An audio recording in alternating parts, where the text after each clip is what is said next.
Hey folks, how's it going? This is Iron Seagull here, and we have finally made it to February, and I'm so glad because we are now in the month for early access for Starsand Island. They've announced early access will start on Steam on February 11th, and we got this new trailer here, gives us some backstory, and yeah, it's kind of a cliche farming sim story at this point, I guess. It's like, oh, I'm so tired of this drab city life, I'm gonna go back to my childhood home, which is Starsand Island in this case, and we see the protagonist and Solara as kids, so that's cute. We see some seagulls, which is cute as well. I really hope we get to befriend seagulls eventually, because there's so many animals that we can actually befriend. But there we go, we got the train, which stops at a train station in the middle of the ocean. How does that work? I don't know, maybe boats drop people off there or something, but there we go. Get a little sneak peek at the character creator. Some really cute outfits that I didn't see in the demo, except for one of them. But there we go. There's the farming and making all the little fields, and now it's fall. And then it's winter. This looks so pretty. We got the automated robots in the background too that you can eventually unlock. We got the animals here. The alpaca with the crown is so cute. He's playing the guitar for them. And why is the doggo driving a scooter? I have many questions about that. We got fish traps, so that's not the only way to go fishing with early access. And also, looks like we can just throw some bait into the water and catch them with a net too. So yeah, if you hate fishing and farming sims, we got multiple ways to do it here. Then we got a look at a fully voice-acted romance cutscene. I think this is a redesigned version of Stella, because she does mention performing. It is odd that they're redesigning characters this late into the development process. There's another character that I'm worried is possibly being redesigned as well. But this cutscene is pretty cute. I'm really glad that there are same-sex relationships in the game, so you're not locked out of romances just by choosing the male or female character. They did mention on their Discord that they hired top-tier voice actors from around the world, so it'd be really funny if Alejandro Saab is one of the characters, because I feel like he's everywhere lately. Most recently, Deadpool and Marvel Rivals. Here you get to see some boss battles. These are all in the Moonlit Forest, so you don't have to do this combat stuff if you don't want to, but I'm definitely going to. I want to see all that this game has to offer. They show a bit of build mode. I think it's very customizable from what I played with in the demo. It'll just take some getting used to, but I think it's going to be really cool to see what people are going to build. And in the full version, we are supposed to be able to download other people's creations. Now for the pricing, which is shown in US dollars here. So there's a standard edition. During early access, it'll be 30% off at $27.93. And then once the full release is out, it'll go up to $40. And with this, there's an early access exclusive bonus with a traditional Chinese New Year furniture set, as well as a Neo-Chinese outfit that you can see here. We also have a digital deluxe edition. During early access, it'll be $41.93. And then it will go up to $60 when the full game is out. So on top of the stuff in the previously mentioned edition, you will also get a classical furniture set, elegant formal outfit, and a pumpkin carriage, though the carriage here doesn't really look much like a pumpkin to me, so I don't know if that's just a separate item they're not showing here or what's going on with that. While I plan on getting the deluxe edition, I will say the $20 jump between standard and deluxe is steep. So if you don't feel like you need the deluxe items, then just go for the standard one. You won't be missing much. And $40 for the standard edition is exactly what I was expecting. Then it's on par with games like my time at Sandrock in terms of the pricing. I highly recommend joining the Starsand Island official Discord. That's the best place to keep up to date with the latest information. I'm not the biggest fan of Discord personally, but they do give us updates a lot more often there versus social media sites like Twitter. So let's go over some of that information that they revealed in their Discord, both in developer Q&As and official announcements. They confirmed that there is going to be a functional 4-season system, spring, summer, autumn, and winter. Each season will have its own distinct scenery, atmosphere, and seasonal activities to make the world feel more alive and immersive. So that's great. I feel like that is essential for any game that has farming in it. For the core gameplay, they mentioned that all the professions now go from beginner to expert tiers. For farming, there's nearly 100 types of crops that you can grow. On top of that, you are able to crossbreed flowers, much like in Animal Crossing New Horizons, so you can get different colors that way. Also, in case you were wondering, yes, later on in the game, it is possible to unlock the ability to build greenhouses so that it can be especially handy for growing rare crops without having to worry whether it's in season or not. For crafting, there's multiple special machines and advanced tools, and eventually you can make automated mining, logging, and farming robots. At the beginning of the adventurer path, you have two main options. You can use ranged weapons such as slingshots. The other is to craft automated combat robots, so you can rely on the robots to handle battles and still progress normally. So there's no situation where you have to fight yourself in order to move forward. And they have added combat to enrich the overall experience so that the game isn't just about farming and crafting. Their goal is to combine different playstyles and allow players to choose how they want to advance. Freedom and flexibility are core parts of Starsand Island's design. Thinking back to the mini-series that I did on the demo, it is funny that I didn't even touch crop farming or fishing. Granted, you were only allowed to play 5 in-game days before it cuts you off, and then you were able to start another save. But I think it does still help a little bit to speak to that core design that you can take things at your own pace, and you can even just completely leave whole professions untouched if that's the way that you want to go. For ranching, they confirmed for early access that we can raise over 10 new species beyond basic poultry, including cows, alpacas, and more.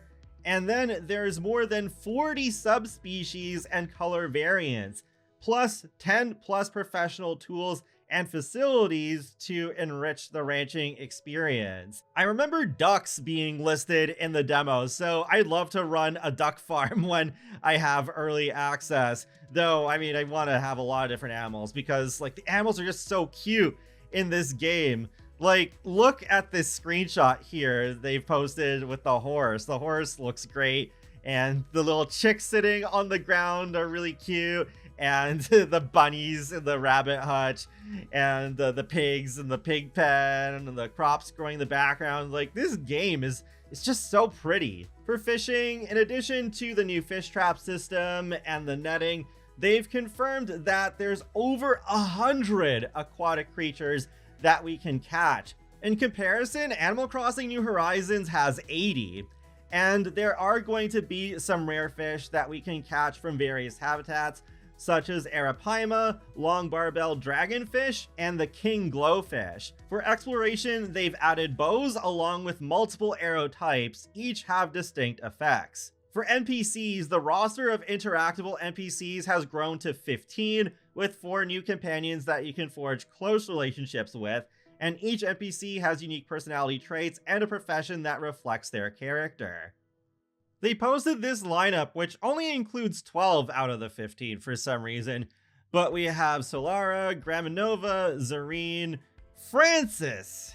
His name used to be Dolphin, which made so much more sense because it sounds like dolphin, and he's the master of the fishing profession. Pastel, definitely one of my favorites. Zephyria, Serena is also one of my top favorites. Yufeng, Lunel, Sylvain, Alex, and Aurelis. Overall, I think the girls look pretty good, though it is strange. Zareen also had a previous design that I think looked more unique. But with the guys, why do 3 of them look so similar in terms of the face and the hair color? Graminova, Sylvain, and Aurelis. I think they could be redesigned a little bit so that they look more unique. Heck, even Alex's face and hairstyle looks similar to Sylvain, Aurelis, and Graminova. And with Alex, I'm suspicious as to whether they're replacing Neona from the demo, because Neona was easily one of my favorites, and I like her design a lot more than Alex's. ideally, maybe we could have them both work at the garage. They do seem to be going for a similar character trope, so that's why I'm concerned about that. I mean, with the restaurant in the demo, we already saw Aurelius is there as the chef, but there's another person who's not on this list, Charlene, who works there too. So hopefully they don't get rid of Neona. They could just have two separate characters working at the same place. Not every business has to be run by one person. The communication from the development team is confusing at times, so hopefully they can clear that up at some point. I also feel like there's not much diversity in terms of body type and skin color. Coral Island would be a really good example to look at in terms of decent variety of romanceable characters. For voice acting, I did mention earlier, they hired top tier voice talent from around the world. Reaching max affection unlocks exclusive storylines with full voiceovers, while daily dialogues now feature expressive, personality-filled voice lines, bringing the island to life. Yeah, so the daily dialogue did sound a little robotic, so I guess that's what they mean. Like, those daily dialogues won't be voiced, just the cutscenes, but yeah, that's good that they're improving that. They also mentioned you can unlock 9 subplots, and there are 3 new home environments: Blue Beach, Cloud Rest Lake in the Bamboo Forest, and Wind Flute Island, which is a private island. They did mention in a Q&A that there is an island that we can fully build on, so I'm guessing that's the one. And then they've added 300 plus furniture pieces and hundreds of decorative items, so I'm not sure exactly what that item count was in the demo, but that definitely sounds like a lot. For mounts and vehicles, there's over 40 rideable items, including 10 craftable ones, various water and air mounts, and over 20 rideable animals. And most vehicles support modifications such as jets and wheel upgrades. For character customization, we will be able to mix and match hats separately from hairstyles. Thank goodness. I really did not like how hats were just fused to the one hairstyle and that was it. And we are going to have various color options for hair, eyes, and skin tones. As you can see here, for hairstyle color, we have various color presets, but from there, we also have hue, saturation, and brightness. Yes! There's going to be so much more customization here than there was in the demo. So that's fantastic, because as much as I love the game so far, the character creation, I would say, is easily the weakest part of the demo. And that's basically your first impression going into the game, because obviously you have to make your character before you start the gameplay. I also hope that they add a better variety of hairstyles, because there were 0 curly or afro textured ones in the demo. For cooking, there's over 50 recipes. Many are inspired by Chinese cuisine and culture, and there are many recipes that give effects. For example, certain dishes make you more popular with animals, so cats and dogs will gather around you asking for food. Other meals increase your luck, making arcade games easier to win rewards from. They want to make food feel like a fun part of your daily life, not just a chore. The Moonlit Forest will have 12 new camps and 3 bosses. So hopefully adventuring will be able to stand on its own. So if you really don't want to do farming, but you're more interested in adventuring, then you could take your storytelling in that direction.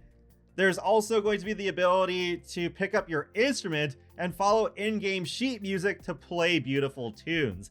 I know that is supposed to tie into ranching, so you can play music to make your animals happier, but it would be kind of cool if eventually that could expand into its own profession. Same with cooking. I think it would make sense. Like, we even have Aurelius who could work as the mentor for that.